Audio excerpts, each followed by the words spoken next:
جی آپ کا کیا نام تھا؟ زیدان. آپ کے سوال کا بہت شکریہ.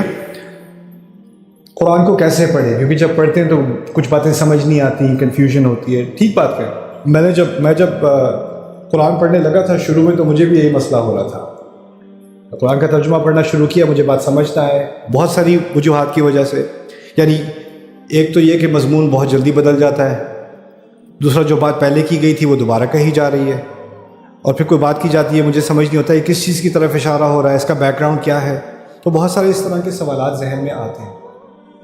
تو میرے نزدیک آپ ایک ایکسرسائز جو آپ کو کرنی چاہیے نا زیدان، اور آپ سب کو بھی، کہ آپ قرآن ترجمے سے پڑھو، اور جہاں جہاں آپ کے ذہن میں سوال آتا ہے نا ان سوالوں کو ریکارڈ کر لیا کرو، لکھ لیا کرو یا نوٹس بنا لیا کرو کہ اس آیت کے بارے میں میرے یہ سوال ہے، اس آیت کے بارے میں میرے یہ سوال ہے. یہ بہت اچھی پریکٹس ہے. اس سے آپ کا ذہن ان سوالوں کے جواب کی تلاش میں نکلے گا. اور الحمدللہ یہاں پر ہمارے ملک میں اہل علم کی کوئی کمی نہیں ہے، اور اب تو آن لائن بھی ریسورس کی کوئی کمی نہیں ہے. تو بہت ساری آیات پر تو میں نے خود بھی بہت کام کیا ہے، لیکن اوروں نے بھی بہت کام کیا ہے، تو اس کا آپ فائدہ اٹھا سکتے ہو. لیکن اس کا پہلا سٹیپ یہی ہوگا کہ ٹھیک ہے واقعی آپ ترجمے میں پڑھو گے قرآن تو کچھ چیزیں ایسی ہوں گی جو سمجھنا مشکل ہوتا ہے. اور میری امید یہ ہے کہ انشاءاللہ آنے والے 1-2 سالوں کے اندر میں پورے قرآن کا ایک آسان زبان میں درس مکمل کر سکوں اردو میں، جس کو میں اویلیبل کر دوں انشاءاللہ آن لائن یوٹیوب کے اوپر، تاکہ اگر آپ کا کسی خاص آیت کے بارے میں کوئی سوال ہے ہو سکتا ہے میرے درس میں اس کا جواب آ جائے.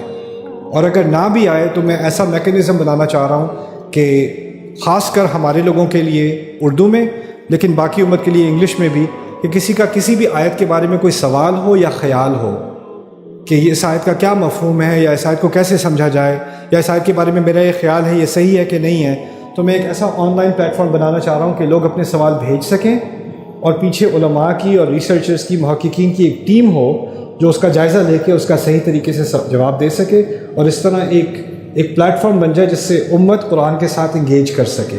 کیونکہ ابھی وہ گیپ موجود ہے.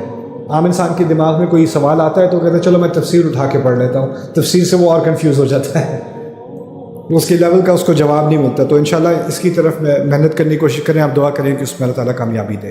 جزاک اللہ خیر. جی جی تو اس میں ویژول امپیئرڈ لوگوں کے لیے کیا فیسلٹیز ہیں؟ کیونکہ میری بھی آئی سائٹ بیسکلی نہیں ہے، بہت کم میرے آئی سائٹ، تو کیا فیسلٹیز ہیں؟ بیٹا ابھی تو ہماری ساری ویڈیوز وغیرہ آئی گیس آپ کے لیے تو آڈیوز ہوں گی نا پھر، لیکن اس کے علاوہ آپ بتاؤ مجھے آپ کو کس فیسلٹی کی ضرورت ہے تاکہ میں اپنی ٹیم سے اس کے بارے میں بات کر سکوں. اس کے لیے تو وہ تو اب تقریباً آڈیو میں ہے، لیکن I'll see what we can do for at least عربی پڑھانے کے لیے، قرآن پڑھانے کے لیے تو آپ کو آڈیو فیسلٹیز کافی ہوں گی. عربی کے لیے انشاءاللہ میں اپنی ٹیم سے بات کرتا ہوں کہ ویژولی امپیئرڈ کے لیے کیسے کر سکتے ہیں. جزاک اللہ خیر. You're welcome young man. Very proud of you. My name is Sagar. My question is جیسے کہ آپ نے خود کہا کہ ہم نمازیں پڑھتے ہیں لیکن وہ نمازیں ایسی ہیں کہ نمازیں پڑھتے نہیں. ہم ایسی سوسائٹی کے بڑے ہوئے سر کہ جس میں ہر چیز بڑی کنڈیشن رہی ہے، لیکن جب چھوٹے تھے تو ڈر رہتا تھا، کہتے تھے کہ دعا مانگ لو اور سنتے بڑے لوگ ڈر چلے گئے. پھر بڑے ہو گئے تو اچھے مارکس کے لیے نماز پہ دعا کر لو. وہ تعلق جو ہمارا اللہ تعالیٰ کے ساتھ ہے وہ بڑا کنڈیشن سے ہے. لائک جو چیز مجھے چاہیے ہوتی ہے تو کہتے ہیں ہر چیز اللہ سے مانگا. Just I want your guidance, how can we redefine our relationship with Allah, جس میں ہمارا تعلق اللہ تعالیٰ کے ساتھ صرف محبت کا ہو، صرف کمپیشن کا ہو، اور نیڈ بیسڈ ہمارا ریلیشن شپ نہ ہو. I just want to guide us. جی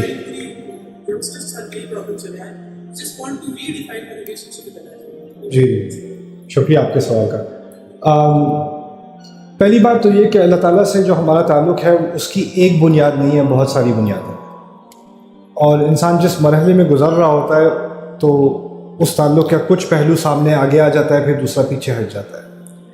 میرے نزدیک آپ جو بات کہہ رہی ہیں کہ ایک اس طرح سے ٹرانزیکشن قسم کا تعلق بن جاتا ہے اللہ تعالیٰ سے کہ جب مشکل ہو تو بس اب تھوڑا قرآن پڑھ لو، یا یہ ہو تو یہ دعا کر لو، یہ مسئلہ ہو تو یہ دعا کر لو. اس میں کچھ حد تک تو بات جائز ہے، ایسا ہوتا ہے اور ایسا ہونا بھی چاہیے. ہمیں اللہ تعالیٰ سے اپنی مشکلوں کے دوران مانگنا چاہیے، دعا کرنی چاہیے. لیکن اگر وہ تعلق صرف اس حد تک رہ گیا تو زیادتی ہے اللہ تعالیٰ کے ساتھ، کیونکہ ہم اللہ تعالیٰ کے پاس آ رہے ہیں جب ہمیں کچھ چاہیے ہوتا ہے، لیکن اللہ کو بھی کچھ چاہیے، لیکن ہم اللہ کی طرف نہیں آ رہے. تو دعا کی جو آیت ہے قرآن میں، اجیب دعوت الداعی اذا دعان فلیستجیبوا لی، بہت خوبصورت الفاظ ہیں. جو بھی دعا کرتا ہے میں اس کی دعا کا جواب فوراً دیتا ہوں جب کہ وہ دعا کر رہا ہوتا ہے. اور اس کی وجہ سے اللہ تعالیٰ خود کہتے ہیں اس کی وجہ سے اب انہیں چاہیے کہ وہ میری بات کے جواب دینے کی بھی کوشش کریں، میری بات کا بھی وہ جواب دیں. یعنی آپ کا تو مطالبہ ہے، اللہ تعالیٰ کا بھی مطالبہ ہے، لیکن خوبصورت بات یہ ہے کہ اللہ تعالیٰ نے یہ نہیں کہا کہ آپ میرے مطالبے کا جواب دیں، کہا میری بات کے مطالبے کا جواب دینے کی کوشش تو کرو، قدم تو لو. فلیستجیبوا لی، اور مجھ پر ایمان رکھو، لعلہم یرشدون، تاکہ وہ سیدھے ہو جائیں. تو میرے نزدیک اگر ہم قرآن کا پڑھنا اور سمجھنا عام کر دیں تو وہ جو ریلیشن شپ جس بنیاد پہ اللہ سے تعلق ہونا چاہیے وہ اللہ خود ہی ڈیفائن کر دے گا اپنے کلام میں، اپنے الفاظ میں، اور اس سے زیادہ پاکیزہ ریلیشن شپ انسان کے لیے ہو نہیں سکتا اللہ تعالیٰ کے ساتھ. جی السلام علیکم. وعلیکم السلام. This is Professor Dr. Tabassum Javed from Jinnah College, University of Peshawar. First is my request, since our kids have come to know that you are in the town, they are desperate to listen to you. Please schedule some time for Qadian listening too. I have two questions. Surah Dariyat starts with 4 ayahs. Please quickly explain these 4 ayahs. Oh my God. I can't quickly explain 4 ayat of Surah Al-Dariyat. وَالدَّارِيَاتِ Uh-huh. وَالْحَامِلَاتِ ذِكْرًا فَالْجَارِيَاتِ يُسْرًا Yes. فَالْمُقَسِّمَاتِ أَمْرًا. G G. 4 words بتائیں گے. What are داریات، حاملات، مقسمات and جاریات. And the second question quickly. That was the second question. This is the third question. First was request. This is a question. Oh, okay. First was request. اچھا ٹھیک ہے. My second question is, this is an emerging school of thought among the youngsters that everything is right. You have to speak. اچھا. Yeah. This is an emerging philosophy of today's youngsters that nothing is wrong, everything is right. Okay. Whatever you want, please explain this to the youngsters especially. Okay, youngsters, everything is not right. Let's start there. But let me try to say something about Al-Zariyat. علماء have different opinions. ان کے مختلف اقوال ہیں داریات کے بارے میں. پہلی آیت آندھیوں کے بارے میں، دوسری آیت فرشتوں کے بارے میں، تیسری آیت بادلوں کے بارے میں، اور کشتیوں کے بارے میں. لیکن اس مضمون پہ تحقیق کرنے کے بعد جس پہ ہماری ٹیم کو زیادہ اطمینان ہوا کہ یہ چاروں کی چاروں آیات آندھیوں کے بارے میں ہیں. اللہ تعالیٰ آندھیوں کے ذریعے سے والذاریاتی ذروا، جو اٹھانے والی، جو دور تک اٹھا کر پھینکتی ہیں، والذاریاتی ذروا یعنی گرد و غبار. جب ہم اس آیت کا مطالعہ کر رہے تھے تو مجھے اندازہ نہیں تھا کتنی دور تک پھینکتی ہیں. کیا تفسیر ہے والذاریاتی ذروا کی؟ آپ کو معلوم نہیں ہوگا کہ سہارن افریقہ، اس صحرا کی ریت فلوریڈا میں جا کے گرتی ہے، کوسٹ پہ میامی کے. اتنی دور تک آندھیاں ریت کو لے کر جاتی ہیں. فالحاملاتی وقرا، جو بہت بھاری بوجھ اٹھائے ہوئے ہیں. یہ ہوائیں بادل اٹھائے ہوئے ہیں، پالن اٹھائے ہوئے ہیں، ڈسٹ اٹھائے ہوئے ہیں، والکینک ایش اٹھائے ہوئے ہیں، یہاں تک کہ پوری کلائمیٹ چینج اٹھائے ہوئے ہیں اپنے ساتھ، ٹیمپریچر کنٹرول اٹھائے ہوئے ہیں، ایٹماسفیئر اٹھائے ہوئے ہیں. اتنی یعنی اس دنیا کا جو سارا نظام ہے نا، وہ ان 2 آیات میں بھی آپ سمجھ لیں. اور فالجاریات یسرا، جو ہوائیں آسانی سے چلتی ہیں، جن کی وجہ سے آج تک جو دنیا میں ٹریڈ ہو رہا ہے، جو کپڑے آپ نے پہنے ہوئے ہیں ابھی، یا جو فون آپ کے ہاتھ میں ہے، یا جو جوتے آپ نے پہنے ہوئے ہیں، جو مٹیریل آپ کے گھر کی کنسٹرکشن میں لگا ہے، وہ زیادہ امکان ہے کہ اس میں سے بہت ساری چیزیں سمندر کے ذریعے آپ کے ساحل تک پہنچی ہیں اور کسی طرح آپ کے گھر تک اور آپ کی دکانوں تک اور آپ کی پلیٹ تک ڈیلیور ہوئی ہیں.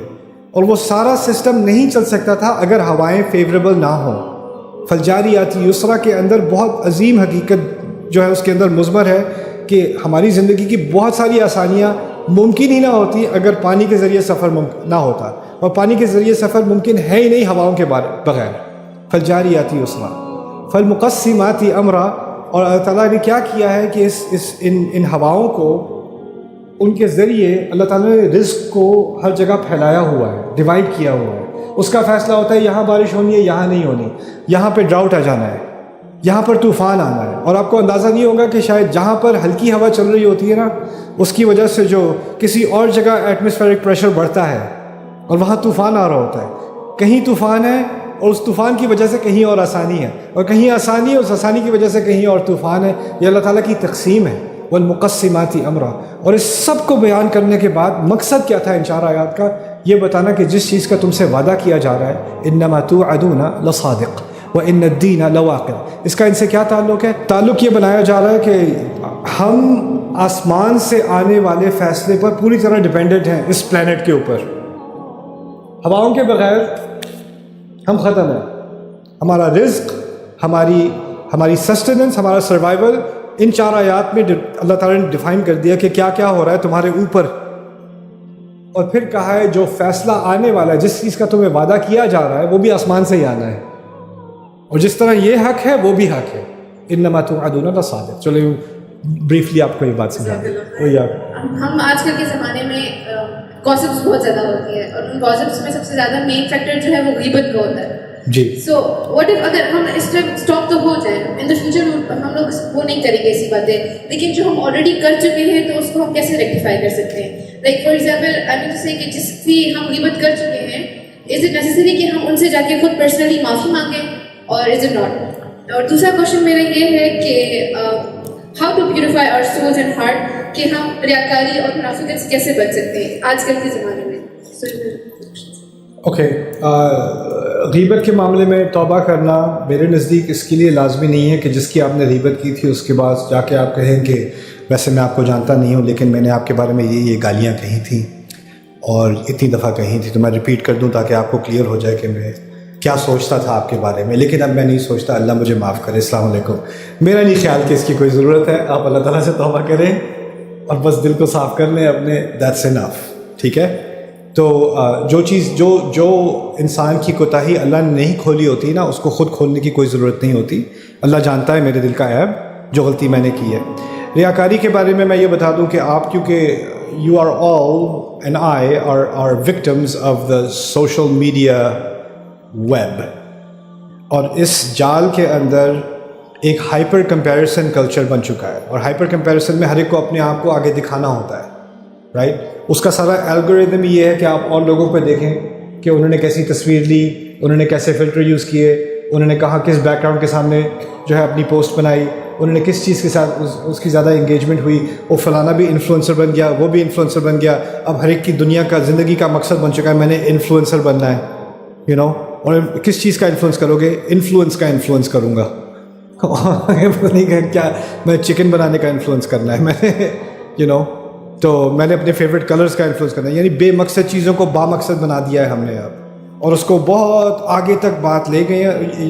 یہ بات ہمیں سمجھنے کی ضرورت ہے کہ جو لوگ امریکہ میں کسینوز میں، لاس ویگس کے کسینوز میں جو بیہیویئر اینالسٹ تھے، جو اسٹڈی کرتے تھے کہ کوئی جوا کھیلنے آئے نا، سلاٹ مشین پر آ کر بیٹھے، تو کیسے ہم کریں کہ وہ 8 10 15 16 گھنٹے بیٹھا رہے، اٹھے نا. اس کو ایڈکٹیو کیسے بنایا جائے؟ وہی لوگ ہیں جن کو فیس بک، انسٹاگرام اور انجنز نے ہائر کیا ہے بیہیویئر انالیسس کے لیے، تاکہ میں اور تم ایسے ایڈکٹڈ ہو جائیں کہ ہر کچھ منٹ بعد ہمیں بے چینی ہو جائے کہ دوبارہ ہم وہ سلاٹ مشین میں ایسے کرتے ہیں، ہم ایسے کرتے رہیں. اور اس سے ایک چیز جو ہمارے اندر آ رہی ہے وہ ہائپر کمپیریسن ہے. میں بھی کچھ پوسٹ کروں، میری بات پہ کوئی لائک کر دے، اس میں بھی کوئی ہارٹ ڈال دے، اس میں بھی کوئی کہہ دے، یو نو. اور یہ جو ایک سائیکوسس بن گیا ہے نا آپ کے، اس کے علاوہ اگر آپ کے فالوورز نہیں ہیں تو آپ کی انسان ہونے کے ناطے کوئی حقیقت نہیں ہے. اگر کوئی آپ سے کہے کہ میں سوشل میڈیا پہ نہیں ہوں، کہتے ہیں ویئرڈو، عجیب انسان، یو نو. کیونکہ اب تو you don't exist if you don't exist online. You don't exist if you don't have followers. تو پہلی چیز تو یہ کہ اس چیز سے ڈیٹاکس ہونے کے لیے میں یہ نہیں کہتا کہ آپ سوشل میڈیا استعمال نہ کریں، لیکن اس کا زہریلا استعمال نہ کریں. You can use social media to learn so much. You can grow your mind, but you can also shrink your soul.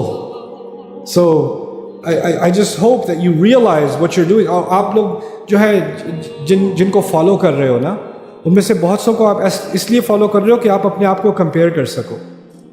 اور جس کو آپ کمپیریزن کے لیے فالو کر رہے ہو اس کو انفالو کر دو پلیز. جس سے کچھ سیکھنا ہے اس کو فالو کر لو. جس سے اپنے آپ کو کمپیئر کرنا ہے یا کمپیٹ کرنا ہے، اس کے ساتھ کیا ہو رہا ہے، اس کے ساتھ کیا ہو رہا ہے، اس کو انفالو کر دو.